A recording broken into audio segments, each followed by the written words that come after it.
à prendre un café de dernière minute si vous n'en avez pas déjà pris un ou un biscuit. Car nous allons commencer. Nous avons la salle jusqu'à 2h30. Ils sont assez stricts avec ça parce qu'il y a quelquefois il y a d'autres cours qui viennent tout de suite après. Alors je vais m'assurer qu'on ait assez de temps. My name is Jeremy Serror.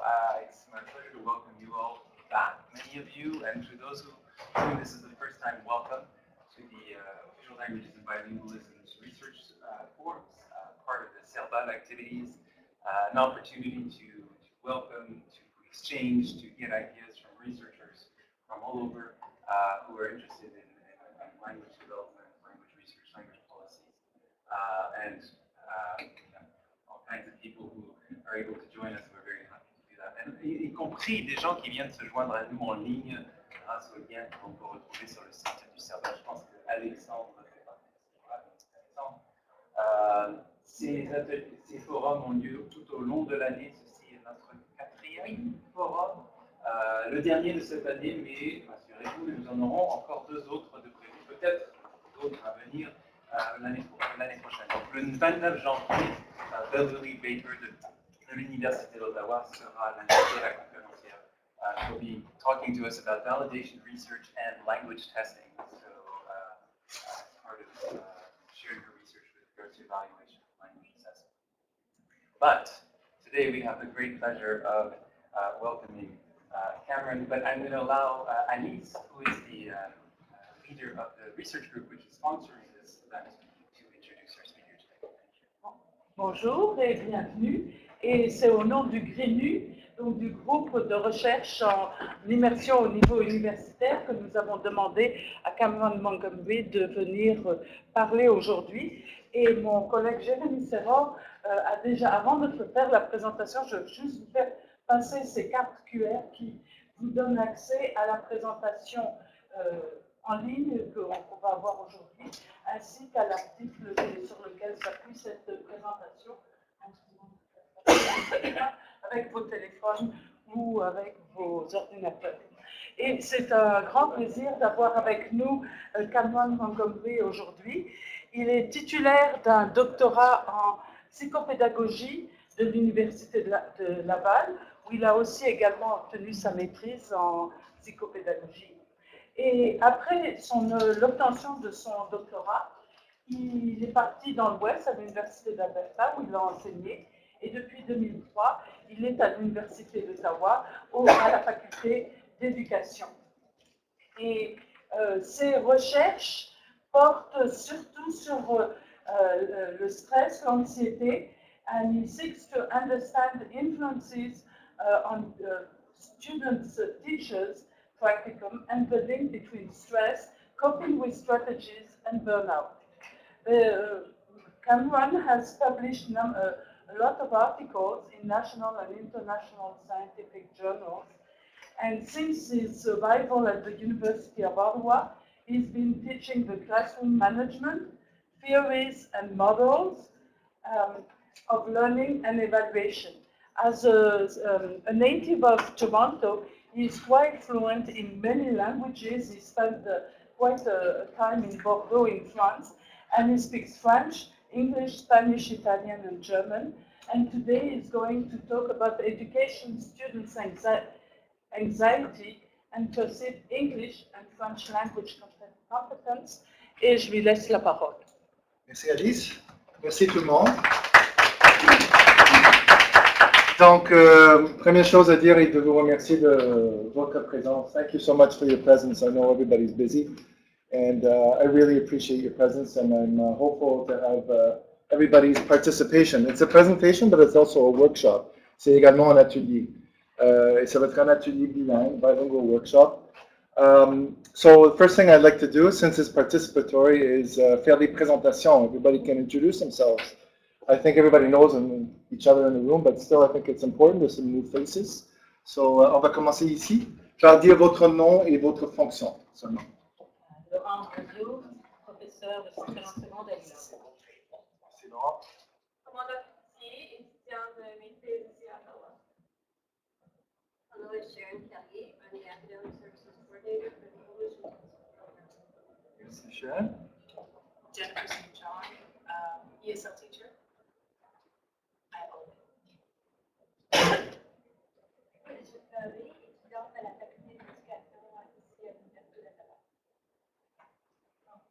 Alice Weinberg. Ah. C'est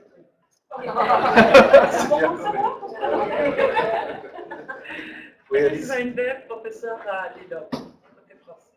Il a une heure professeur à Lille, essentiellement en immersion française. Je suis documentaliste. Ton prénom encore? Pardon? Ton prénom encore? La Là? prénom, c'est Paco. Paco. Et ta fonction, c'est quoi? Excuse-moi, C'est documentaliste. documentaliste. Ok, merci Paco. En fait, mon nom est Jérémy Serra, je suis professeur à l'université. Merci Jérémy. Vivant à Paris, je suis la directrice de l'école de langue à l'Université de Montréal. Richard Clément, et professeur de psychologie. Ouais. Lise Bazinet, directrice adjointe de l'UDOB, côté gestion. Élise, merci. Ensuite. Peggy Flynn, je suis animatrice dans les études et maîtrises. Ok, merci Peggy. Marie-Josée Hamel, professeure à l'UQAM et directrice de son centre de recherche, le CERTAC. Super. Qui a déjà enseigné des cours hybrides? Il ne faut jamais oublier les gens en ligne, là. Qui est en ligne? Quelqu'un qui est en ligne? Il peut se présenter? Ou non? Il va On écrire? va devoir taper, je pense. C'est- Ah voilà, il message peut taper. Alexandre, Alexandre, étudiant. Veux-tu lire sa réponse? Étudiant en quoi, Un Alexandre? étudiant en didactique des langues secondaires. Le message est apparu puis il a disparu, c'est pour ça que... Bon, c'était rapide. Mais... Super, merci. Donc, didactique des langues, c'est bon. Parfait. Merci, Alexandre. Donc, on va lire vos réponses. Je vais demander à Jérémy de lire vos réponses à distance. Donc, professeur Cameron Montgomery, faculté d'éducation. J'ai également une affiliation à l'Institut de recherche de l'hôpital Montfort, comme chercheur affilié à l'unité de recherche en santé clinicale. Et CREX is the Center for Research on Educational and Community Services. So, I'm a senior researcher there for the last 5 years. So we have some objectives today, which we hope to obtain collectively. By the end of the workshop, you'll have a better understanding of education students, anxiety, perceived English and French language competence, and the link between anxiety and perceived English and French language competence. Nous avons un menu or an agenda in English. And the first the first step is to activate everybody's former knowledge and experiences, that we call l'activation des connaissances antérieures. Ensuite, je vais fournir une explication des concepts clés. Je vais présenter une recherche. Et quatrièmement, on va finir avec une activité d'application et une synthèse des apprentissages qui vise à arrimer la théorie à la pratique.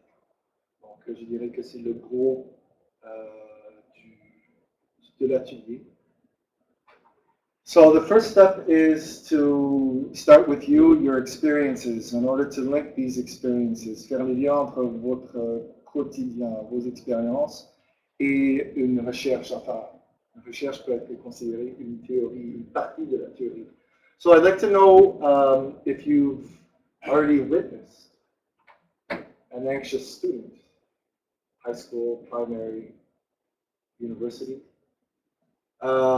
within a second language situation. And how did he or she perceive their language competence in that situation? I'll give you 1 minute to think about it, and then we can do what's called think, pair, share. Penser, parler, partager. Voilà. Ou on peut juste faire penser, en fait, partager tout de suite. Donc vous avez 1 minute pour penser à un étudiant, une étudiante anxieux, en situation de langue seconde. À quoi il ou elle ressemblait? What did they think of their language? Did they think they were good, poor, so-so?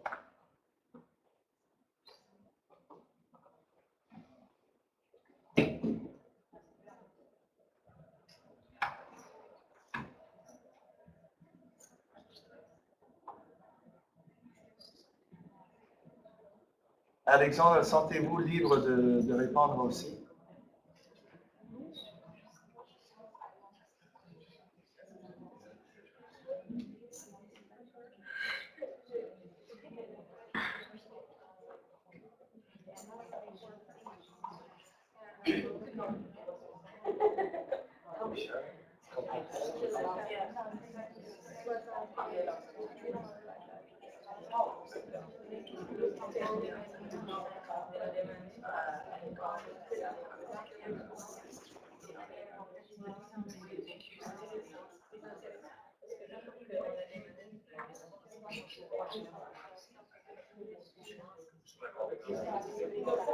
Moi-même,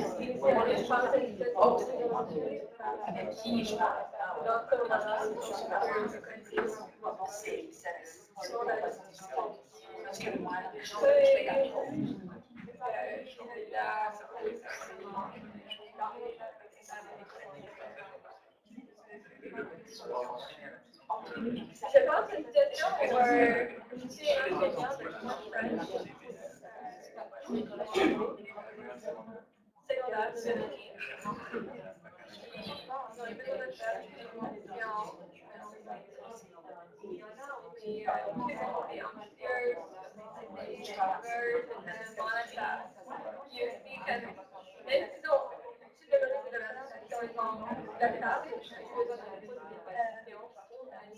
alors, c'est bon. La première question, c'est que j'aurais besoin de répondre à ces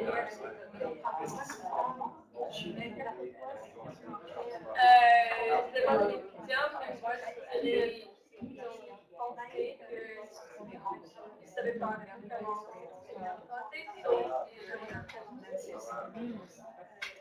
Bon, ça.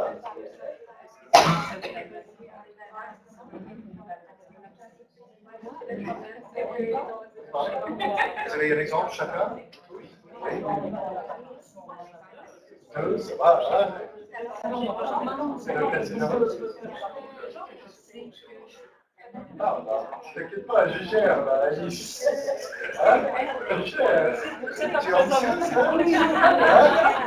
Alors, qui a donné les exemples? Jérémy? Alice, déjà, Voici elle.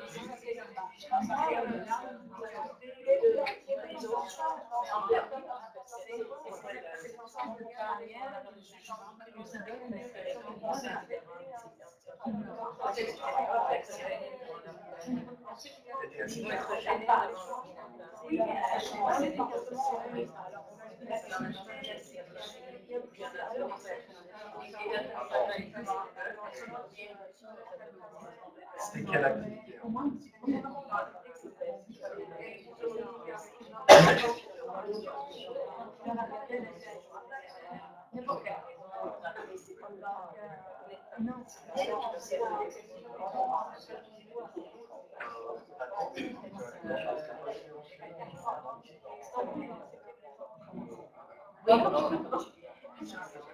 Non, moi je trouve ça. Moi je suis là directement dans la décision qui viennent par une version.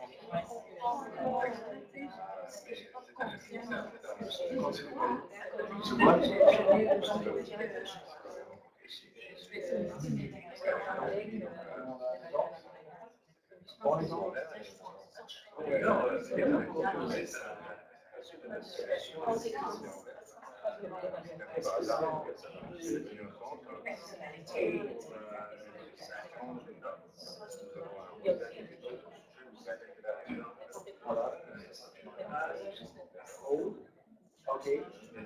Donc ça veut que le sujet qui amène, donc déjà, et la composante de c'était pas vraiment à la place.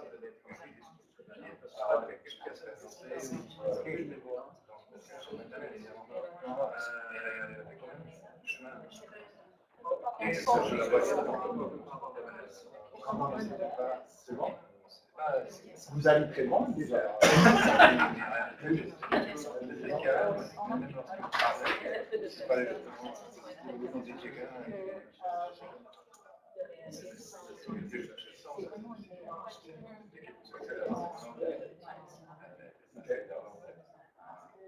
C'est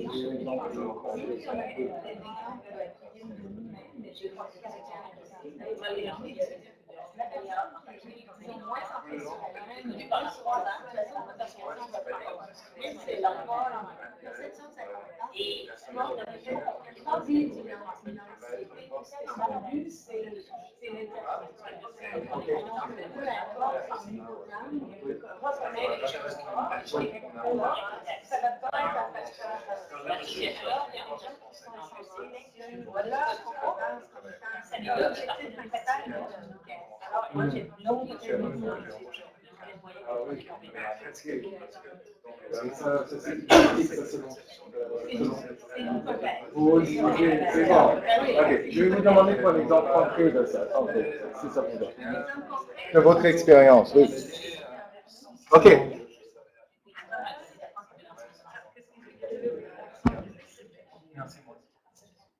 Alors, je vais prendre un exemple de chaque table puisque le temps court.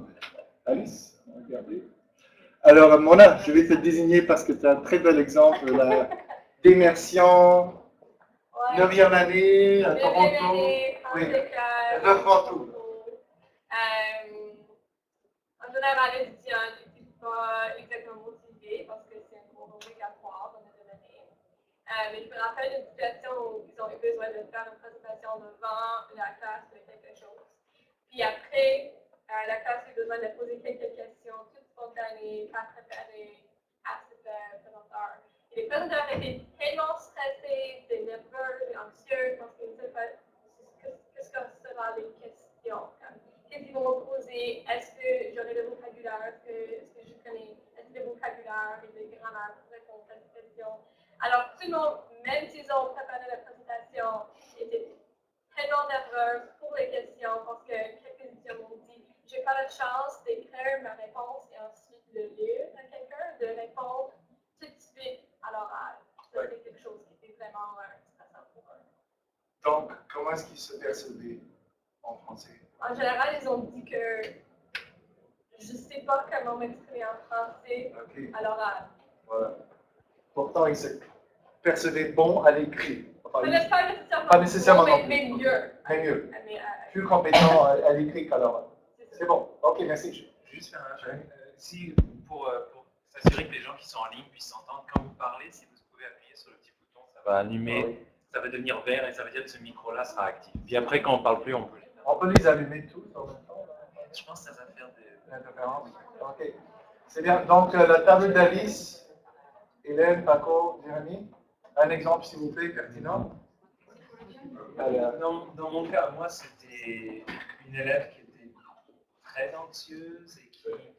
L'ironie, c'est qu'elle, du coup, elle travaillait très très fort parce qu'elle voulait bien performer, mais souvent, elle était plutôt silencieuse en réalité. Et même dans le pire des cas, il y a eu une activité qu'on avait préparée un peu avec elle en tête. Et on savait que c'était quelque chose qu'elle aimait beaucoup. C'était une activité sur la chanson.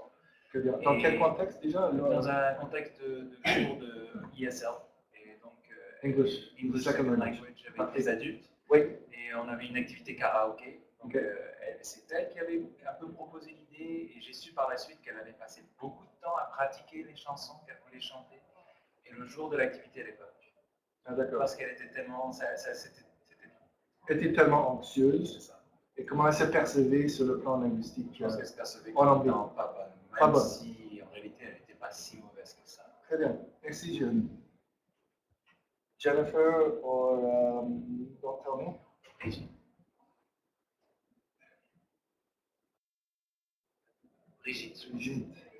Brigitte.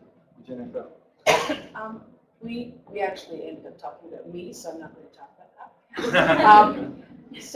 But I do have, there was one example just very recently in a false beginner ESL class, adult context here at the university. Student came to class and after the first couple of classes, noticed right away that she perceived herself as being lower than everybody else in the class. And that added to her anxiety. And I found that I was perceiving that she was feeling she wasn't in control in certain contexts where I was asking her to interact in the language. And so as the semester went on, we worked on strategies. I was very aware of it, And we spoke a number of times after class. And I think we created a safe environment for her. And now that was the false beginner class. Now I have her in the high intermediate level class. And it's wonderful. Her anxiety is still there, but she's developed the strategies to allow herself to deal with those situations. Great. Adult learner, it's a different context than having young children, of course, but it was, that's one example. That's a great example. Thank you very much. And I think we're going to come back to the idea of strategies. It could be one of the things that comes out of today's workshop. Very important for all of us. Donc, merci. Donc, ici, la table de Eva Richard. Lise Bassinet. Mon exemple est une étudiante en didactique des langues secondes que je côtoyais pour les services étudiants. Alors, je l'ai connue pendant 3 ans et comme à l'Université d'Ottawa, les étudiants s'adressent dans la langue de leur choix, je lui avais toujours parlé en anglais. Et c'est seulement à la fin de la 3e année de connaissance qu'elle m'a parlé du fait qu'elle allait obtenir son diplôme et je lui ai dit, ah ben bientôt, tu vas aller enseigner à des adultes anglophones. Elle m'a dit, non, non, je vais enseigner le français. J'ai dit, mais tu ne m'as jamais parlé en français, je ne savais pas que tu t'exprimais en français. Elle dit, oui, mais je ne suis pas à l'aise de parler avec des gens qui sont francophones de nature. Alors, j'ai compris que pendant 3 ans, le fait de me rencontrer et de savoir que je pouvais lui parler en français ou en anglais faisait en sorte qu'elle évitait carrément une des 2 langues. Voilà. Donc, comment, je pense que c'est assez clair, mais comment est-ce qu'elle se percevait en français la première fois? Oh, elle se croyait insuffisante dans son cas parce qu'elle venait d'une région, le sud de l'Ontario, où le français était minoritaire. D'accord. Voilà. Voilà, c'est un excellent exemple. Merci, Lise. Donc, Marie-Josée, aurais-tu un exemple? Mais on a beaucoup discuté de vécu parce que nous aussi, on est amenés à enseigner dans notre L2, dans notre langue seconde, et puis ça crée des anxiétés momentanées. Et l'anxiété d'avoir l'impression de ne pas être un expert, donc qui est là, qui s'efface au fur et à mesure qu'on développe la confiance avec le groupe. Puis parce que notre objectif est un objectif de communication plus que de performance linguistique. Ça fait qu'on a un niveau d'anxiété qui est peut-être plus bas. Mais j'avais un contre-exemple, en fait, d'une étudiante qui a choisi, dont le français n'est pas la langue maternelle, mais qui a choisi de faire sa certification en français langue maternelle et qui justement avait très peu d'anxiété par rapport à sa L2, quoique pas parfaite, et au final, une belle perception de sa compétence en langue, parce que, encore une fois, ce qui était important pour elle, c'était la communication plutôt que la centration sur elle et sur ses connaissances. Fait que c'était la performance pour les connaissances. Et peut-être que l'anxiété, il y a un lien avec la connaissance plutôt que la performance, et ou les deux, en tout cas. Effectivement. C'est Oui, ça. c'est un très beau contre-exemple. Merci beaucoup, José, parce qu'on va revenir là-dessus avec la théorie sur l'anxiété. Donc, merci pour vos exemples. Thank you for your examples, and I hope to make some links between your examples and some of the theory and the research that we're going to be exploring together. Anxiety may be positive or negative when learning a second language. That's proven in the scientific literature on anxiety and second language acquisition, second language learning. However, there are 2 forms of anxiety and second language learning, either negative or positive. Some of the negative signs of negative anxiety are physiological, such as sweating, dryness of the mouth. Some of the behavioral signs that we heard in your examples are avoidance, incomplete homework. And we talk about this anxiety being the same as in other situations. So it's negative. Positive anxiety is, we talk about, Marie-Josée touched upon a really relevant point because there's high, medium, low, haut niveau d'anxiété, un niveau moyen d'anxiété et un bas niveau d'anxiété. Puis ce qu'on dit, c'est que niveau moyen d'anxiété améliore la langue. C'est intéressant, c'est une question de balance. Anxiety may even lead to working harder. Ça vous pousse, ça vous motive si on ressent. On dit qu'il faut avoir un peu d'anxiété, un peu de stress pour se pousser, pour aller plus loin.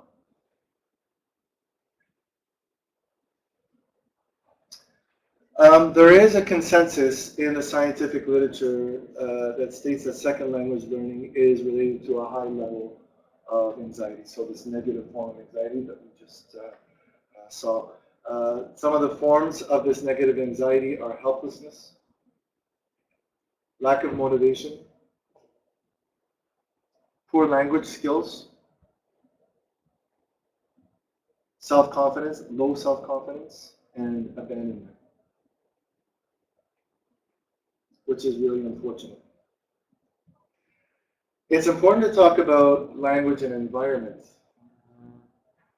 The academic, family, and social institutional environments have a positive impact or effect on language acquisition, competence, and bilingualism.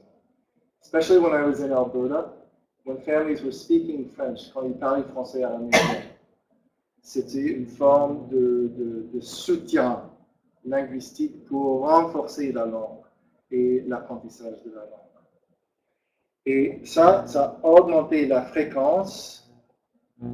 It increased the frequency of use of the language, which determines the degree of competence and rate of assimilation, surtout en milieu linguistique minoritaire. So family plays a key role in terms of language and environment, in terms of social identity. And francophone, there's also a link between francophone communities and something called sociolinguistic vitality, la vitalité sociolinguistique, chez nos auteurs Landry et Allard au Nouveau-Brunswick, qui ont beaucoup renforcé ce concept de vitalité sociolinguistique qui est fondamental pour le maintien et l'usage de la langue. Compte tenu de cet état de connaissance scientifique, I was interested in education students' anxiety and perceived English and French language competence. La faculté Saint-Jean, où j'ai travaillé avant l'Université d'Ottawa, m'a fortement encouragé à aller voir ces variables-là, ces concepts-là, parce qu'ils se rendaient compte qu'il y avait un problème justement de maintien de la langue française et justement le lien possible avec l'anxiété. I co-authored this study with Thomas Spalding, a psychologist at U of A, University of Alberta, which focused on the linguistic minority francophone environment of Edmonton, Alberta. And I endeavored to examine the relationship between anxiety and self-assessments, l'auto-évaluation d'anglais et du français. So we kept this study very simple. We gave 88 students at Faculté Saint-Jean, University of Alberta, 2 questionnaires. Who was our sample? 60% were elementary education students, and 40 were high school. And most of them were in their 3rd or 4th years, and 70% were between 19 and 24 years old. And their language of origin, it was important to know who they were in terms of their linguistic background. And 35 of the 88 had both parents, which were Anglophone. 29, both parents were Francophone. And then everybody else, we call them of mixed linguistic heritage. So that could have been Mandarin in English or Spanish, anything else than French, Francophone or Anglophone was in the mixed heritage. So the research instruments in French, we used a questionnaire on manifest anxiety, or l'anxiété latente en français, which had 11 questions and dealt primarily with trait anxiety. And we also had an open-ended question at the end of the questionnaire. The second which was qualitative, and I'll get to that. And the second questionnaire was self-assessments of French and English, basés sur les mêmes auteurs dont j'ai parlé tout à l'heure, à savoir Landry et Allard, where there were 12 communication situations in English and the same 12 situations en français. So for a total of 24 questions. And once again, there was an open-ended question at the very end of these two questionnaires, asking them about linguistic situations that made them anxious, whether it's English or French. Hélène? L'anxiété latente, c'est quoi? Alors, c'était, merci pour la question. Donc, ça provient du MMPI, un questionnaire américain qui traite l'anxiété latente comme une réaction face à des événements externes. Donc, c'est latent, c'est en dedans de la personne, mais qui se manifeste lors des situations anxiogènes. Ça va? OK. Est-ce qu'on est prêt pour les résultats, déjà? On a fait passer notre questionnaire, on a notre population, et voilà. Ce que ça donne, c'est les aspects, les résultats suivants. So, Anglophone students, how did they perceive their self-assessments of language competence? They thought they were great in English, but low in French. Francophones, high, niveau élevé dans les deux. Mixed linguistic heritage students, medium. Surprenant, je ne sais pas, on va en discuter. So, in terms of the relationship, la relation entre l'anxiété latente et la perception de sa compétence, Anglophone students manifest anxiety and assess language competence. That was the only correlation. So, Anglophones were the most anxious out of the three categories, groups of students. Oui. Were they French immersion students or French students?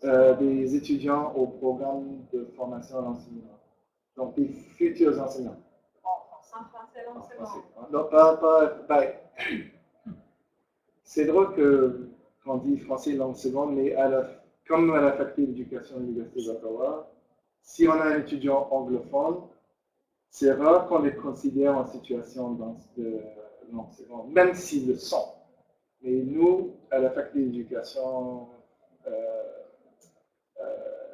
campus Saint-Jean, on ne les voyait pas en situation de langue seconde, même s'ils l'étaient, quoi.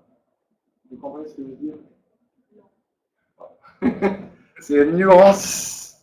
C'est-à-dire qu'ils étaient en certification pour devenir des enseignants de français langue seconde ou dans les langues secondes? Ils étaient en formation pour enseigner dans le système scolaire franco-albertain. Donc on ne connaissait pas leur background de scolarisation en langue seconde. Eh bien, beaucoup d'étudiants proviennent du système d'immersion. Oui, au secondaire et au primaire. Merci pour la clarification. Oui. Il y en a qui ont fait cours French, français 4 aussi. Vous n'avez pas séparé. On n'a pas ça. On n'a pas ça. C'est une excellente question et voilà. Open-ended question, item. We were able to, just with an open-ended question regarding linguistic situations that made them anxious, we were able to do a content analysis. And we found the four following categories. So one category was related to self, soi. Another category, notre catégorie était en lien avec l'aspect interpersonnel et social. La matière, enfin, on traitait la matière comme étant cognitif, donc un manque de connaissance de la matière, le sujet en anglais, le subject. And finally, language, the language itself, stressed them out, or made it stress them out, made them anxious. So, what can we say? We have lots of time to discuss this, and I'd like to hear, j'aimerais bien vous entendre. The pattern suggests that Francophone and mixed heritage education students regard themselves as being more bilingual than Anglophones. the Anglophone education students. The Anglophone education students report vastly different competencies. Donc, ils se croient très bons en anglais et plutôt mauvais en français. Qu'est-ce qu'on devrait faire parmi d'autres choses? Ben, José, vous avez raison, c'est de vraiment distinguer qui a fait immersion ou pas. Mais c'est également de voir de façon longitudinale les effets de ce patron, the effects of this pattern. Are the Anglophones going to carry on in the Francophone teacher education, stream in the Francophone system, or are they going to, as we saw earlier, abandon, give up teaching en français?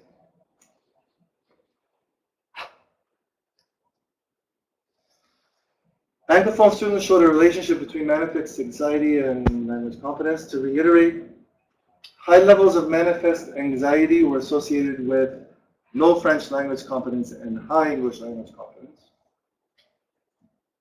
This points to the fact that Anglophone students overestimate their English competence, particularly those who are most anxious. The Francophone linguistic minority environment may be affecting Anglophone students more, puisqu'ils parlent français strictement à la faculté Saint-Jean, qui est maintenant le campus Saint-Jean, et pas au sein de la famille. So it is important to study the long-term effects of this tendency, as I said, and in terms of the open-ended item, anxiety exists in all three groups. Hence, it is an important concept to study, in my opinion. Feelings of insecurity and intimidation, social, when speaking a second language, are very important to consider. The unpreparedness regarding a subject or theme, on l'a entendu chez Nona, et c'est quelque chose qui rend les étudiants très anxieux, la connaissance de la matière, ou le manque de préparation, donc on doit les aider comme professionnels, comme formateurs. And the fear of public embarrassment, long, interpersonal, had the highest number of responses. Paco, question. J'essaie de comprendre le contexte parce que je me demande, jusqu'à il y a 2 ans, n'est-ce pas, Oui. on n'avait pas de test de classement pour les étudiants qui entrent en DLS. Entendu. Donc, je sais de plusieurs profs qu'il y avait justement des étudiants qui sont anglophones, qui sont là pour être formés à devenir des profs de français, mais dans la langue, le niveau de langue était très bas en fait. D'accord. Les français dans le seconde, si c'est pas la faculté d'éducation ou de... Ok, d'accord. Ouais, mais juste, c'est pour savoir si, lorsqu'ils entrent, ces anglophones-là à Saint-Jean, est-ce qu'il y a un test de classement qui leur permet d'établir un peu leur niveau de compétence en langue? Oui, il y a un test de classement. Ils vont se percevoir. Oui, il y a toujours un test de compétences linguistiques qu'on a à la faculté d'éducation ici. Ça existe également. Et s'ils ne passent pas, ils ne passent pas. Enfin, on ne les laisse pas entrer, mais il faut qu'ils réussissent un certain seuil avant d'entrer en éducation. Ouais. Vous avez ça aussi? Oui. Je ne suis pas sûr comment ça se passe. Oui, il y a un seuil minimum pour rentrer dans le programme de didactique de langue. En même temps, c'est un programme de 4 ans, donc on se dit qu'ils ont 4 ans pour s'améliorer, donc on est peut-être un peu moins strict qu'à la faculté d'éducation. On s'attend à ce qu'ils aillent en classe peut-être la même année qu'ils vont rentrer dans le programme. Mais on peut absolument s'assurer qu'ils aient des connaissances au moins minimum. Attends, il va pose ta question au revoir. Non, je me demandais c'est quoi les exigences linguistiques. Exact, c'est un B2, c'est un C1 sur le français de l'Europe, le cadre européen. Je sais pas si c'est un. Ça doit être c'est pas C1, ça doit être C1. C'est le. C'est ça, c'est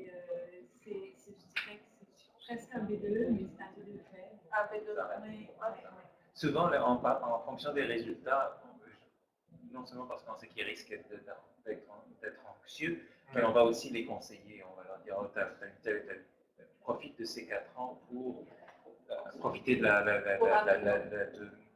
richesse ethno-linguistique du campus, et aussi pour prendre des cours qui sont en train de s'améliorer. C'est quoi le renforcement linguistique? Oui, ou de faire le français langue seconde. Oui. On a ça à la faculté d'éducation aussi. Alice, commentaire ou question? Non, c'était une question pour Ouais. Saint-Jean. Ouais. Ce sont des anglophones qui vont aller. Parce que là, on est tous en train de dire est-ce que c'est du français langue seconde Non, ou est-ce que c'est du français langue maternelle. maternelle. Ils vont enseigner en français. Français. Auprès des élèves franco-albertains. Voilà. Ouais. Ah oui. Donc, on a questionné sur la perception de la compétence linguistique des novices et des experts, en fait, entre guillemets. C'est-à-dire que les anglophones qui sont ressortissants d'un programme d'immersion ou d'un programme de cours French n'ont pas la même compétence réelle mesurée que les étudiants en immersion, que les étudiants francophones en milieu minoritaire. Oui. Donc, ils ont une compétence mesurée. Et donc, ma question c'est, are novices more anxious than experts? C'est parce qu'on a deux populations. On a des francophones de milieu minoritaire qui sont bilingues, déclarés bilingues aussi, versus les anglophones qui ont appris une langue seconde et qui sont des novices. Supposément. Donc, je crois que c'est pas que la perception de la compétence qui importe dans le calcul de l'anxiété, mais c'est aussi la compétence mesurée. Ouais. Ceci étant dit, enfin, il faut connaître le profil de tous les étudiants anglophones. Peut-être qu'il y en a qui ont fait des séjours linguistiques en France, ou ils étaient quand même en 3e ou 4e année, en fait. Donc, mais je suis d'accord avec toi, ils sont désavantagés, et je pense que c'est quand même un phare. C'est un signe comme quoi ça leur prend plus d'appui.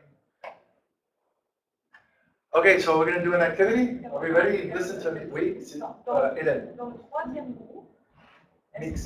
est-ce qu'il pouvait y avoir des étudiants qui avaient un parent anglophone et un parent francophone? Il pourrait, oui. Là aussi, ça peut être intéressant de séparer. Oui, il pourrait, parce qu'il fallait les distinguer. C'était vraiment, on a épluché tous les moyens pour les distinguer sur le plan linguistique, et à notre avis, c'était la meilleure façon. La façon la plus pure, on peut dire anglophone, francophone, mixte. So, are we ready to, est-ce qu'on est prêt à faire une application et revenir sur vos exemples de départ? So, Jeremy, read the directive, la consigne, s'il vous plaît, pour tout le monde. J'ai trop parlé. So explain the relationship between anxiety and self-assessed language competence in the same personal experience described at the beginning of the presentation. What were the causes, reasons, the environment, implications, solutions? So yeah, we're going to try and take the initial experiences a bit further and use some of the results or ideas, des idées clés qu'on vient d'éplucher, on vient de décortiquer pour votre cas, pour le concrétiser. Donc 5 minutes là-dessus, 5 minutes. Maintenant, mon cher.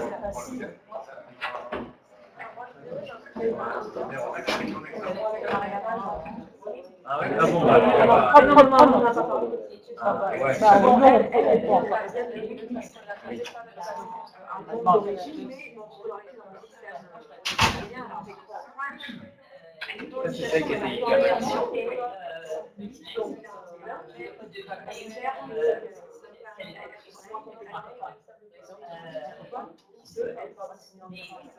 Et en plus,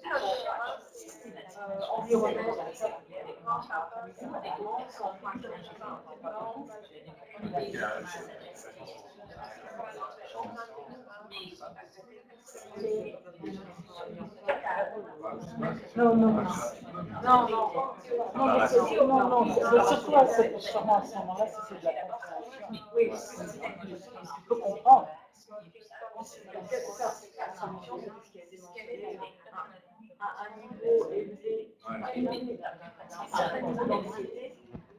Alexandre, peux-tu répéter la question?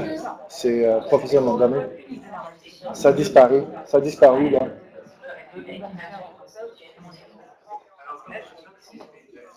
On a parlé de ton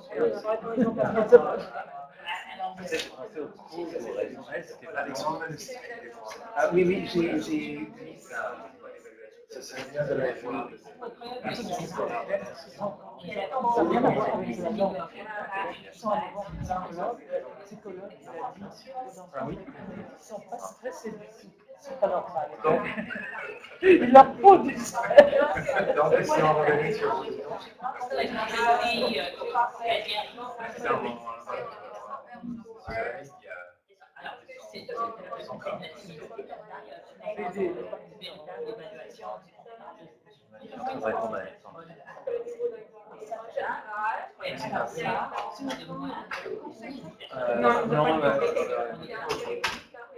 c'est la question d'Alexandre pour la relation entre l'anxiété et l'attestation.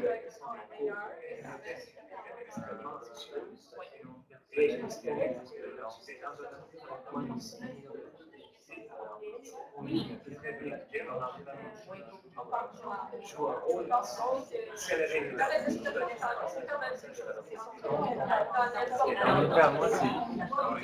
elle était.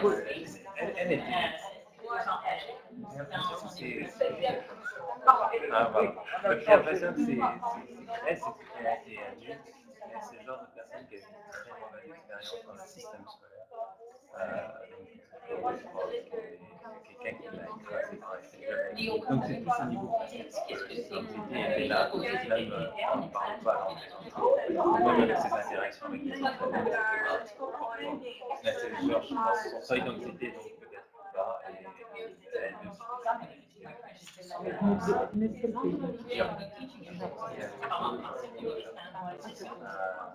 pourtant elle était. Non, c'est pas non, c'est négatif.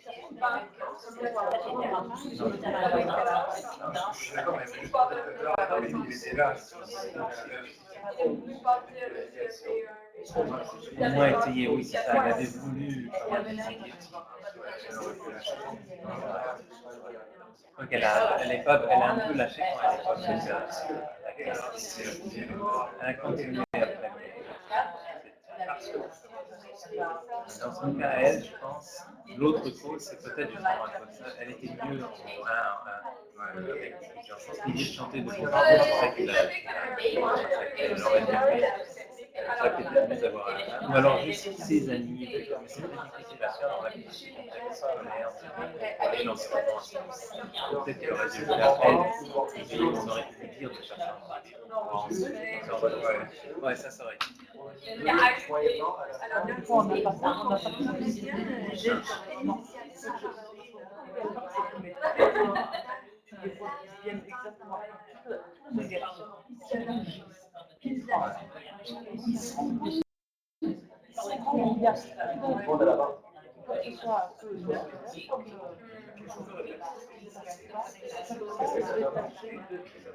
n'a pas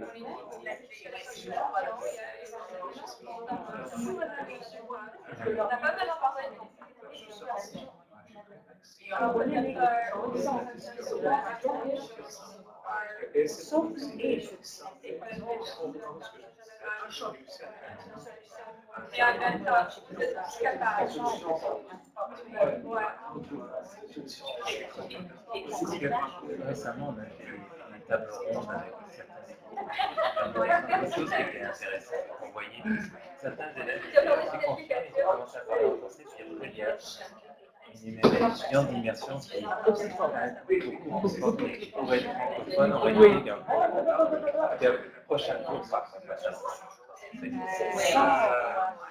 c'est l'intérêt social. Oui, dans le groupe. C'est exactement ce que tu dis. Oui, 3 ans plus tard, c'est français. C'est ça, on devrait l'expliquer. Vous allez, dans le programme d'immersion, vous allez entendre des gens qui parlent super bien. Ça ne devrait pas être une cause de stress. C'est des exceptions, c'est des cas particuliers. Quoi qu'ils disent, ça devrait être à ce niveau-là.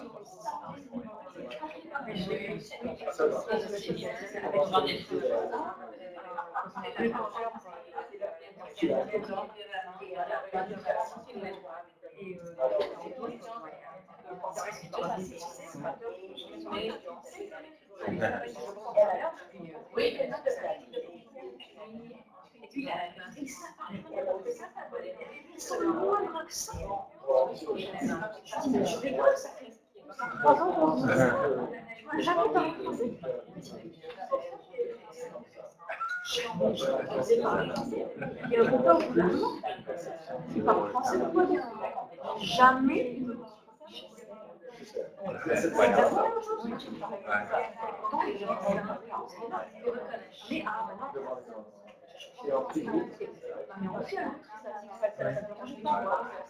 Parce que ta mère parle. Elle a donné. Oui, C'est que dans un sens, c'est parler de l'anxiété, de dire pourquoi vous parlez, parce que souvent, pourquoi ils sont silencieux, ils sont en retrait, encore moins la chance de savoir qu'est-ce qu'ils pensent. Encore 2 minutes pour terminer la boucle. Ça va? Encore 2 minutes? Dans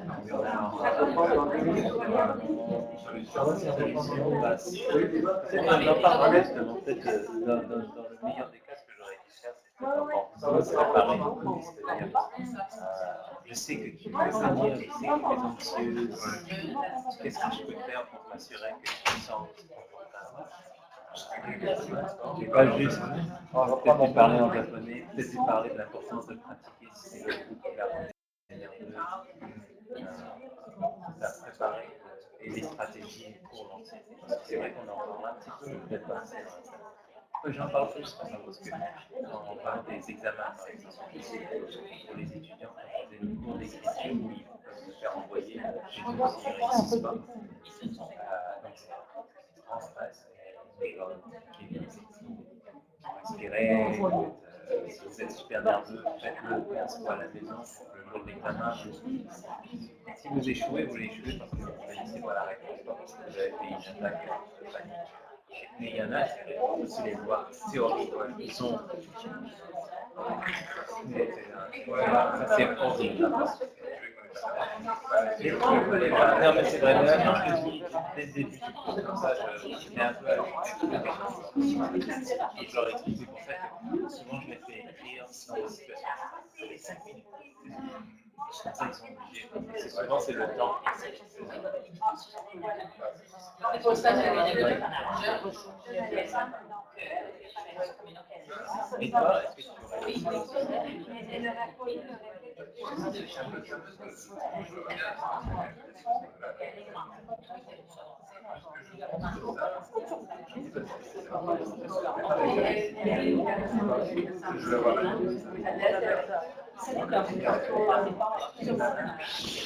Voilà.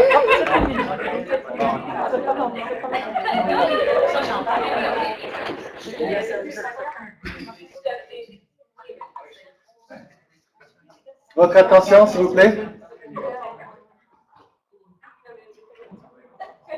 Comment vous faites pour attirer l'attention à Ilob là? Richard, on a la parole quand j'écoute. Ah oui? Non, ça marche pas. Donc, est-ce qu'il C'est un échec lamentable. Qui voudrait partager? Qui voudrait commencer à partager ces observations, ces pistes, ces solutions en lien avec votre cas? Lise? Ben, dans notre groupe, la jeune femme qui était en didactique des langues secondes, on ne disait pas quelle était la cause de son anxiété, à part le fait que ma présence semblait la rendre anxieuse quand elle me croisait. Et on ne peut pas savoir qu'est-ce qui a causé ça. Est-ce que c'était une anxiété personnelle ou des mauvaises expériences dans le passé ou une combinaison des deux? Alors, est-ce que c'était interne ou externe? Et ça se manifestait par l'évitement et, à cause de cet évitement, l'absence d'occasion de se perfectionner ou de s'améliorer, puis d'avoir des expériences positives à s'exprimer en français à l'oral. Et le feedback, le fait qu'elle devenait de plus en plus anxieuse comme résultat de l'absence de... C'est ça, avec le passage des années, il y avait peut-être aussi des regrets de ne pas avoir profité de toutes les chances d'apprendre. Et en ce qui concerne son environnement, Ben, le milieu était bilingue. Oui. Alors, on s'est dit que malheureusement, dans ce cas-ci, la politique de bilinguisme de l'université faisait en sorte que l'étudiant pouvait éviter toutes les confrontations en français. incroyable. Ouais. Merci Lise. C'est un retour très pertinent sur votre cas. Bravo. Alors, notre groupe. So my student, after discussing it further with Bridget, a couple of things jumped at. One is that the other students in the class were really quite advanced and probably were not well placed. Remember, this student was very anxious, did not feel strong. She was hearing everybody else around her, and she really thought that she was not well placed in the class. Well, it was the first class. She couldn't go down any lower. She was in the right spot. The other students possibly were not well placed. And so in hindsight, in reflection, I'm not too sure I was so good as to suggest, well, you're going to benefit from everybody else being so strong, that more input, more good modeling, and you'll advance much faster than everybody else. I might have said that. I'm sure I said that. And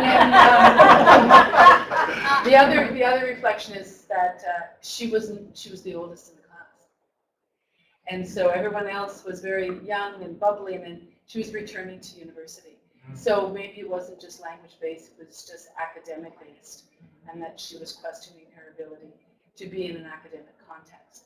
And she, in our discussions, also, I think she sees me as same age group, and so up here in that context and able to share and looking for discussion and resolution solutions. So that's an excellent example. Thank you, Jennifer. And I think what really comes out in your example is tout le côté psychologique de la personne. L'anxiété latente, manifest anxiety, manifests itself in certain situations and not necessarily a second language. So that distinction is very important that you're talking about. Excellent, thank you. A novel situation, professor of the same age, coming back to school, retour à l'école. So, yeah, excellent observations. Thank you. Un autre groupe, s'il vous plaît. Okay. Peggy. So in my course with Marie-Josée, I have to do a short practicum, and so I was there this morning in a French immersion class, and the girl that I was working with, because they had to team up to do this dictée. So Martine gave a dictée, and they filled in online. They filled in their answers. Of the 70 answers, this girl had 2 wrong. She was bang on every time, and I said, you know, what did you come from immersion? Where did you get? Core French came from. She was in her 2nd year, but she had done a échange in France for 4 months. So she was just a really top student. But this girl never opened an open class, never. Oh, it was a writing class, and it was a hybrid class, so there was a lot online. But she, because of the technology, she was fine. She participated well in everything. But when it came to oral, she had her self-esteem was really, really quite low. But she was very, very good. She spoke to me in French, and we had a nice conversation, but she would never open her mouth. So kind of like a personality trait. Oh, very, personality, totally. Yeah, once again. Yeah. Totally personality. Yeah, and sometimes there's this personality trait of perfectionism. Yes. Especially in the second language situation, yeah. I don't want to have a different accent. I want a perfect accent. Right. Whereas we know in a second language situation that achieving a perfect accent is extremely difficult for a second language speaker. So, excellent example. Thank you both. Merci. Super. Another group, please. Excellent examples. Oui, on a parlé d'une présentation faite par des étudiants en domaine français 4 à Toronto. On a parlé du fait que donner des présentations devant une salle de classe, dans n'importe quel sujet, c'est vraiment une situation qui est anxieuse, tout le monde est nerveux de faire la présentation. Alors, on a décidé que peut-être le fait que c'était une classe de français a ajouté un peu d'anxiété, mais en général, c'est une anxieuse quand même. C'est à cause de l'environnement. On a parlé d'une bonne solution d'enregistrer le français dans notre affaire et puis écouter ce qu'on a dit, parce que quand tu écris, tu as la possibilité de corriger parce que c'est là, les mots sont là. Mais quand tu parles, ils sont partis. Alors, d'enregistrer, de faire des pratiques, avant de faire la vraie présentation devant tout le monde et de corriger en attendant ce que tu as dit et ensuite de pratiquer, de faire encore et encore. Ce serait une solution pour réduire un peu l'anxiété qui est associée avec le niveau de langue. Ok, c'est une excellente solution. Merci. C'est très efficace et puis je pense qu'on va revenir sur les stratégies et les solutions tantôt de la synthèse, de l'objectivation. Donc, la table d'Alice, Gianni, Hélène et Paco.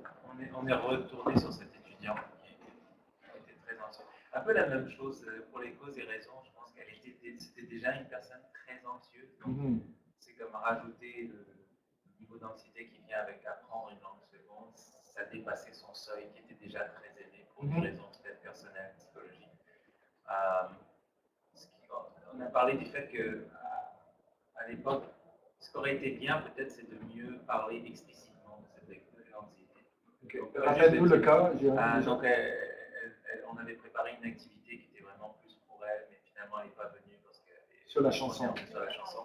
Tout à fait. Et du coup, peut-être que si j'avais été avec plus d'expérience, ça aurait été le fun de parler avec elle. Oh, on va faire ça, je sais que tu es très anxieuse. Comment est-ce que tu peux te préparer? Comment est-ce que tu peux t'assurer que tu réduis justement ce niveau d'anxiété pour que tu te sens passer? On ne va pas pouvoir éliminer l'anxiété à 100%, mais justement quel genre de stratégie, y compris par exemple la préparation, ou pire aller comme y aller vraiment petit à petit. Ça c'est un peu plus difficile parce que on disait bon, peut-être qu'elle aurait pu pratiquer tout seul, puis après pratiquer avec 2 amis, puis pratiquer avec 3, mais peut-être qu'elle aurait pu le faire à l'extérieur de la salle de classe, mais le faire à l'intérieur de la salle de classe, ça serait un peu compliqué. Mais ça nous a mené aussi au sujet de l'environnement, c'est que souvent il y a des personnes dans la classe qui risquent de rendre les personnes plus anxieuses. S'il y a quelqu'un qui est très fort, alors la personne qui avait un petit peu de confiance en elle-même, tout d'un coup elle entend l'autre personne qui parle super bien, puis là tout d'un coup je me sens beaucoup moins. Voilà. Des personnalités dominantes en fait, oui. Ouais, donc voilà, je pense qu'on va parler des pistes tantôt et puis en éducation on parle beaucoup de la dynamique du groupe, du fonctionnement du groupe, du droit de prise de parole. Donc voilà, les gens ne vont pas s'affirmer comme ça de façon naturelle, donc c'est très important et le lien avec l'anxiété est là.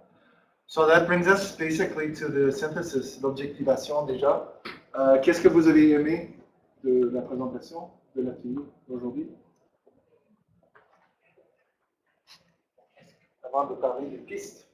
Est-ce que vous pouvez répondre à la question d'Alexandre? Oui. Je vais la répéter pour pas que tout le monde l'entende, mais Mi était curieux pour la relation entre l'anxiété et l'attestation personnelle au niveau de langage.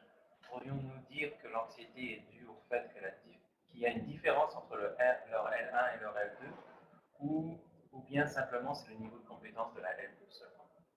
Et là, je me demande si ça pourrait expliquer pourquoi le groupe mix était peut-être moins anxieux, parce que ils voient moins, ils n'ont pas une grande expertise dans une des deux langues. Ouais. C'est comme il y a un moins grand écart dans un sens. Oui, mais il faut lui dire que tout est hypothétique en fait à ce niveau-là. Et puis clarifier ce qu'il entend par attestation personnelle, ça veut dire la perception de sa propre compétence, je pense. Je pense que oui. Ça doit être ça, non? C'est la mesure, à mon avis. La mesure. La perception de performance et la mesure de la performance. Self-assessment. Self-assessment, c'est ça, ok. Donc, la perception. C'est hypothétique en fait, à ce niveau-là. Et c'est difficile, ce qu'on dit dans l'article, je l'invite à lire l'article au complet. Comme dans beaucoup d'études, c'est difficile d'établir des relations causales.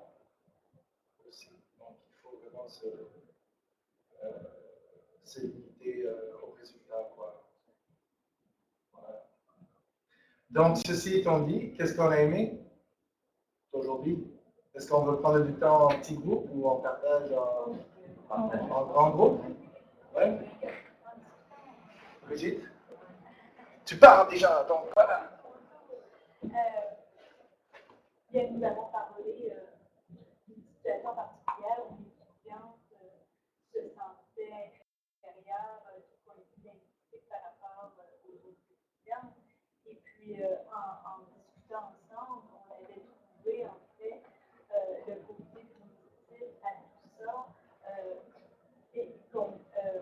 C'est-à-dire que lorsqu'on connaît les phénomènes, lorsqu'on peut se situer dans un environnement, déjà le niveau d'anxiété baisse parce qu'il y a moins de jugement et là la personne peut avancer.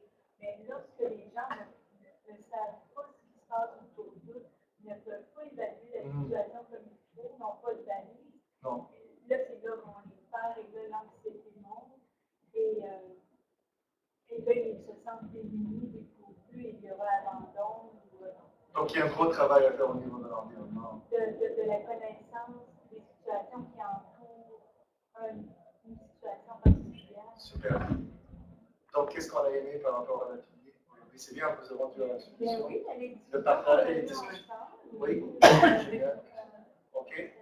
Mona et les autres, France? Moi, il y a une chose que je retenue. Ça m'a fait penser à une expérience qui est très différente, mais pourtant, c'est le niveau de l'anxiété. Quand j'étais petite, j'allais chez le dentiste et je n'avais jamais peur d'aller chez le dentiste. Ça allait toujours très bien. Jusqu'au jour où un dentiste que je connaissais moins a arraché une dent de façon assez brutale. À partir de ce moment-là, à chaque fois que je devais aller chez le dentiste, j'avais une peur bleue. On m'a recommandé un dentiste et la première fois que je suis allée le voir, la première question qu'il me pose dans son questionnaire, c'est « Quel est votre niveau d'anxiété quand vous venez chez le dentiste ?» Ça m'a mis en confiance. Ça m'a mis en confiance parce que j'ai compris qu'il était capable peut-être d'augmenter la dose d'anesthésie. Ou peut-être tout simplement de savoir que pour moi, peu importe le traitement qu'il allait me donner, il y avait quelque chose qui me dérangeait. Et je pense que cette discussion d'aujourd'hui me fait me concentrer sur le fait qu'on doit peut-être poser la question à tous les étudiants. Quel est votre niveau d'anxiété quand vous êtes dans une salle de classe de langue? On ne le fait peut-être pas souvent. Pas assez. Okay. C'est une excellente piste. Merci. Ouais. Ouais. Donc, d'autres choses qu'on a appréciées ou qu'on peut utiliser? Maintenant, l'idée, c'est en fin de compte, c'est d'abord être à l'écoute. Être à l'écoute de l'étudiant. Pouvoir prendre le temps et là, on se rapproche beaucoup de ce que Laura a dit, c'est vraiment de prendre le temps pour savoir comment il se sent. Le côté émotif, socio-émotif, oui. José? C'est pareil, dans la même idée. Oui. Nous, dans le contexte des cours qui sont médiatisés par la technologie, on fait réfléchir nos étudiants à propos de leur autonomie. Mais je pense qu'il faut peut-être aller en amont de ça et puis avoir une réflexion sur les anxiogènes, qui sont au niveau de la langue, puis au niveau de la technologie, puis au niveau de... Avant de parler de développer son autonomie, savoir identifier ce qui nous rend anxieux, je pense qu'on va peut-être... J'aime cette discussion pour ça. Oui. J'étais chanceux j'enseigne en ligne depuis longtemps, mais je donne un cours en ligne sur les théories, les modèles d'apprentissage et j'ai une étudiante perfectionniste, très anxieuse, qui a refusé au départ. Comme vous voyez, mes cours sont très interactifs. Je sollicite la participation constante, l'engagement cognitif et affectif constamment en petits groupes. Donc c'est mon approche. Et elle était mal à l'aise avec ça. Et même avec un logiciel, Marie-Josée, Adobe Connect, je faisais ça, je faisais des éclatements de groupe. Et elle a fait une expérience comme ça et puis elle avait vécu. Mais j'ai gagné sa confiance à travers justement notre communication, à travers des courriels, à travers une discussion au téléphone et à travers une évaluation. Souvent, les élèves ou les étudiants sont très stressés par rapport à l'évaluation linguistique ou autre académique. Donc, cette étudiante, à partir du moment où j'ai gagné sa confiance, a changé, venir en cours, participer. Je dirais que c'était une histoire de réussite en lien avec ce qu'on dit là. Voilà.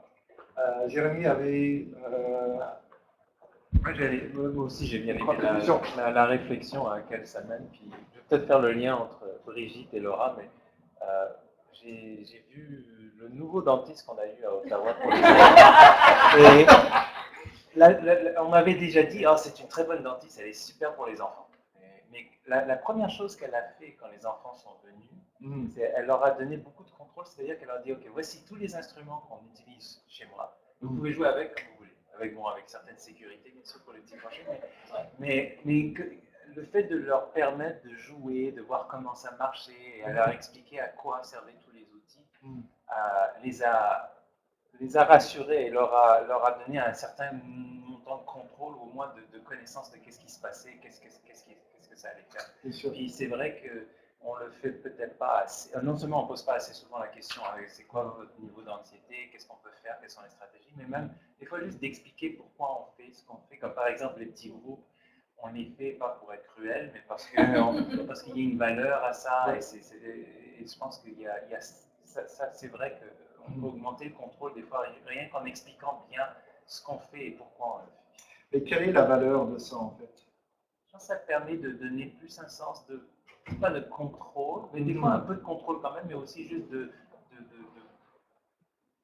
reconnaître qu'est-ce qu'il y a dans l'environnement, plutôt que plein de trucs qu'on ne connaît pas et qui peuvent devenir à ce moment-là des sources de stress. Tout à fait. Ouais. Je pense que c'est une piste importante qui est très établie en termes psychopédagogiques. Le fait de former des petits groupes permet aux étudiants plus introvertis de s'exprimer, de prendre des risques qu'ils ne prendraient jamais en gros groupe.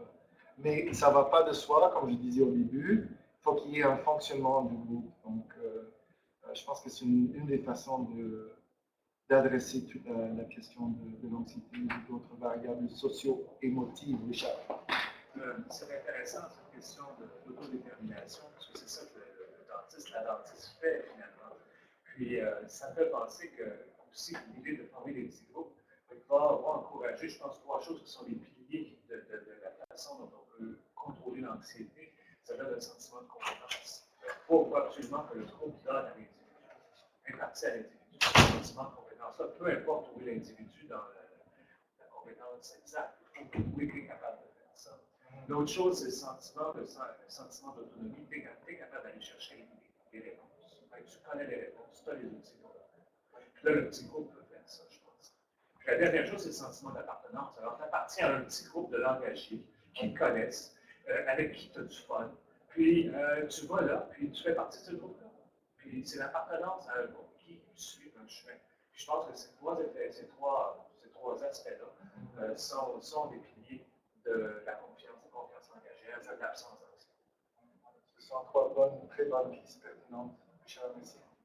Donc, autre chose qu'on a appris aujourd'hui, qu'on peut mettre en place,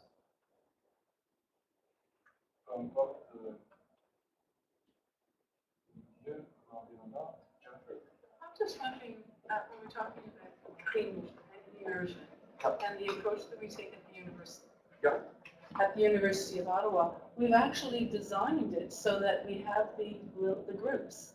We've got the context in which there's a sense of security, hopefully, among this smaller group within the larger group of francophones, where the anglophones, primarily anglophones, are following an immersion course. Yes. So I think it's a good design for many reasons, and this is just another reason for the strength of this design. I'm wondering, Hélène and Alice, you are individuals who work in the immersion courses almost exclusively. And so in what context, I'm just wondering if I could just ask, because it's an immersion context. It's very important. What, in the work, in the workshops, the balado, is that what it was? But is there an issue of anxiety addressed within those? And if not, maybe we should. Enseignement des stratégies, les réponses qu'on a eues, l'anxiété était énorme, mais on n'en parle pas dans les balades. Si, parce qu'on leur conseille de se mettre en groupe, et on le voit d'ailleurs dans les cours de discipline, les étudiants d'immersion, ils s'assoient ensemble. Ils se sentent plus en sécurité.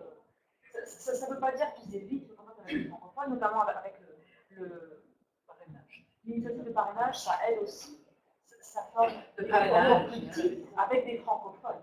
Et donc, tout ce qui peut, tout ce genre d'initiative leur donne la possibilité aussi. Et la troisième chose, et je pense que Laura pourra dire la même chose aussi, c'est tout ce qui est initiative d'apprentissage expérientiel, le fait de leur donner la possibilité d'aller vivre une expérience dans le cadre du cours de discipline dans la communauté, où ils sont pris en charge par un superviseur, par un petit groupe, ça aussi, ça leur donne un sentiment de confiance et ça aide à augmenter leur perception et leur niveau de compétence aussi. Ce sont des très bonnes pistes. Bravo. Anything else, John? Oui, parce que je vois déjà des gens dans 7 minutes, il y a un autre Oui, je pense qu'on a quand même fait le tour de la question. Donc, je tiens à vous remercier. Moi, j'ai apprécié, enfin, je vais répondre à la question par rapport à ce que j'ai apprécié votre présence, le fait de connaître Ilob plus, surtout votre ouverture d'esprit. Et j'espère qu'on va pouvoir collaborer ensemble à l'avenir. Alors, excellente fin de semaine, ce week-end. Merci. Et encore merci pour ton écoute aussi, et ta présentation.